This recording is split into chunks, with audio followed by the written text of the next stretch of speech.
पास नहीं है। ठीक हो गया, पास एटमी ताकत नहीं है, कुछ भी नहीं है इंडिया के पास। बात कर रहे हो? इंडिया के पास कुछ भी नहीं है। इंडिया का दुख इस बात का है कि लौंडे लपाड़े गालियां भी उर्दू में दे रहे हैं, गालियां भी इंग्लिश में देने की सलाहियत नहीं।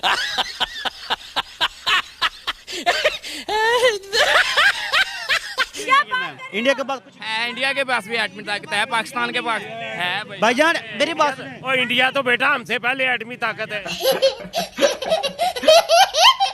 तार साहब, इजिप्ट ने अपने दरवाजे बंद कर दिए हैं मुसलमानों के लिए, गजा के मुसलमानों के लिए, और ये फिर मगरब ही अच्छा है, यूरोप और अमेरिका अच्छा है जो दरवाजे खोल देता है जब भी लड़ाइयाँ होती हैं और कहता है आ जाओ। और अभी भी यूरोप के जो न्यूयॉर्क के होटलों में मुसलमान बैठे हुए हैं और बाकी मुल्कों के लोग बैठे हुए हैं। आप इसको कैसे देख रहे हैं? और इसमें बाकी ममालिक के किरदार पे भी बात करें तार साहब, ईरान का किरदार भी पे बात करें कि अब हमास ने क्या जो फ़लस्तीन के लोग हैं उनको बेयारो मददगार छोड़ दी है। अब वहाँ पे रोज़ाना की बुनियाद पे कोई 20-30 वो बिल्डिंग्स गिरा देते हैं, पूरे का पूरा जो है वो मिट्टी के मैदान बन चुके हैं। इतनी बड़ी बड़ी बिल्डिंग्स, इतने बड़े इलाके। नहीं है कि आपके ऊपर कोई जुल्म कर रहा और कोई बोले ना, उसके ऊपर कोई बात ना करे। अभी देखिए जुल्म किस चीज़ का मैं बताता हूँ।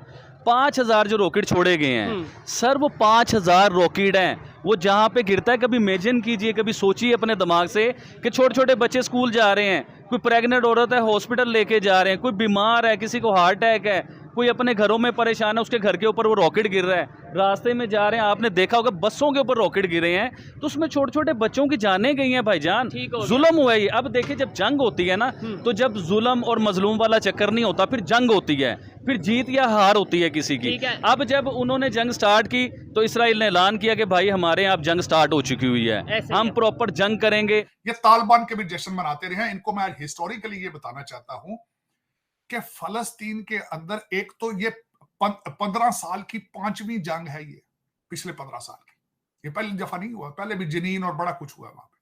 उसके बाद मैं ये बताना चाहूंगा इन फलस्तीनियों के अपने अमाल की वजह से, क्योंकि जॉर्डन में जाके ट्रिपल मेकर बन चुके हैं, उनके किंग पर अटैक किया था, आज इजिप्ट ने अपने दरवाजे बंद कर दिए उनके लिए। और आज मैं इनसे ये पूछना चाहता हूं, ये जो बदतमीजी का तूफान करके अब चढ़े हैं फलस्तीन के साथ, हमास के साथ, इनसे मैं एक क्वेश्चन करना चाहता हूं कि 1000 हमास के फाइटर्स ने ये सारा मुजाहरा किया है और 2 मिलियन लोगों को वहां पे इस वक्त जेल में बंद हैं। इजराइल उनके स्टारवेशन को, क्योंकि उनका वो पानी, बिजली, खाना पीना सारा उन्होंने बंद कर दिया है, आज उन्होंने उनको स्टारवेशन यूज कर रहे हैं एज अ वारफेयर। मेरा ये क्वेश्चन इन सबसे ये है, बेवकूफ ये जो सारे बैठे हैं जो जिहाद करते हैं, जिनको इनका मुर्शद कहता था ये सियासत नहीं जिहाद है, मेरे एक क्वेश्चन का ये जवाब दे दो कि तुम्हारा प्लान बी क्या था? ये 2 मिलियन लोग कहां जाएंगे ये गाजा के? और इस वक्त मैं इनकी इतला के लिए अर्ज करना चाहता हूं कि 84 मुल्क हैं इस वक्त जो इजराइल के पीछे खड़े हैं, 84 मुल्क हैं जो अपनी सपोर्ट का ऐलान कर चुके हैं, और जंग अभी भी जारी है वहां पे, जंग अभी भी जारी है। अभी भी इनके जो मोटरसाइकिलों पे चढ़ के गए थे वो घरों में घुसे हुए और वो ऑपरेशन कर रहे हैं उनके खिलाफ। इसका रिटेलिएशन करने का इनके पास कोई प्लान था?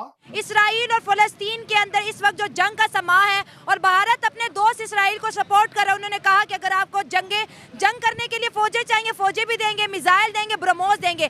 भारत और इसराइल की दोस्ती पर पूरा दुनिया हैरान है, वेस्ट ऑलरेडी इसराइल के साथ है। लेकिन हम बात करेंगे मासूम सिविलियन फलस्तीनियों की कि मुसलमान वर्ल्ड किसके साथ खड़ा है। हमारे पाकिस्तान से तो कोई ट्वीट भी नहीं की फलस्तीन के सपोर्ट में, बड़े बड़े लोग चुप है, लेकिन आम मुसलमान जो हमेशा जज्बे को रोता है, जो हमेशा इस्लाम की बात करता है, जो हमेशा जो कहते हैं ना मुसलमान की बात करता है, आज उन लोगों की राय लेंगे। कलमे की ताकत नहीं है, उनके पास भी सब कुछ है, फौज भी ज्यादा है हमसे, सब कुछ ज्यादा है हमसे, बड़ा मुल्क है ना भाई। कलमे की ताकत है। देखिए मुसलमान होने पे फख्र, उनके 10-12 आदमियों का हमारा एक आदमी उनके लिए काफी है। तब था ना जब आमने सामने होते, अब तो आसमानों की जंगें हो रही हैं, मिसाइलों की, अब इसमें इंसान क्या करेगा? हमारा F-16 कौन सा F-16, वो उनके 100 जहाज तबाह कर सकते हैं, एक F-16।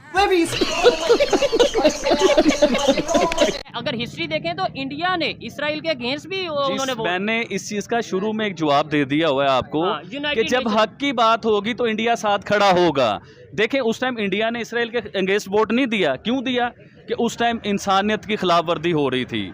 आज इंडिया उसी के हक में खड़ा हुआ है, इसराइल के। क्यों खड़ा हुआ है? क्योंकि 5000 रॉकेट आपने मजलूमों पे पहले छोड़े हैं, उसके बाद फिर आपके साथ जंग स्टार्ट हुई है। ना आप ये पंगा लेते और ना ये कुछ होता। अब उनके पास ऐसी टेक्नोलॉजी है कि उनके पास ऐसे केमिकल हैं, देखिए ये बातें करने वाली नहीं है कि वो केमिकल आपके मुल्क में फेंक दिया जाए ना तो यकीन करें कि लोग पिघल जाएं, मरे ना पिघल जाएं लोग, उसके पास ऐसी टेक्नोलॉजी है।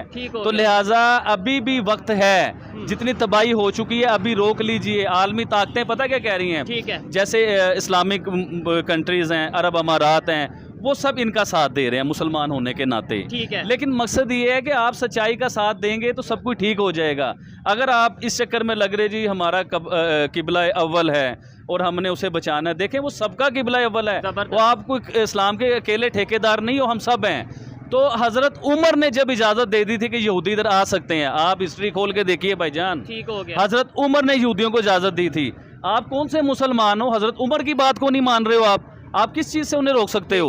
और आबिद भाई बड़ी बात ये है कि जो कहा जा रहा है, जो खबरें आ रही हैं मीडिया के ऊपर आ रही हैं कि भाई जिस तरीके से बच्चों को और जो खवातीन हैं, वुमेन हैं इसराइल की, उन्हें हॉस्टेज किया जा रहा है, उन्हें बंदी बनाया जा रहा है। क्या आपको लगता है कि इस्लाम में तो फसल तक को अगर आप जो उनसे वो इस्लाम में इस चीज़ की इजाज़त ही नहीं है कि जैसे इस्लाम में जंगें होती थी, आप किसी के इलाके में जाके जंग लड़ते, सख्ती से मना था कि आपने तबाही नहीं करनी, किसी की फसल तक नहीं काटना, फसल तक तबाह नहीं करनी, किसी का दरख्त तक नहीं काटना, सिर्फ आपने अपनी जंग लड़नी है। और हम किस किस्म की जंग लड़ रहे हैं इस टाइम? क्या मैसेज दे रहे हैं पूरी दुनिया को कि हम बच्चों को अगवा करेंगे, हम औरतों को अगवा करेंगे, हम बूढ़ों को अगवा करेंगे? हमारा इस्लाम ये नहीं कहता, ऐसा इस्लाम नहीं है। सर दिखाएं कौन से इस्लाम में लिखा हुआ है? मेरे नबी ने जंगें लड़ी भाईजान, शेर खुदा अली ने जो है जंगें लड़ी, उनसे क्यों नहीं सीखते हो आप लोग? उन्होंने तो कभी ऐसा नहीं किया।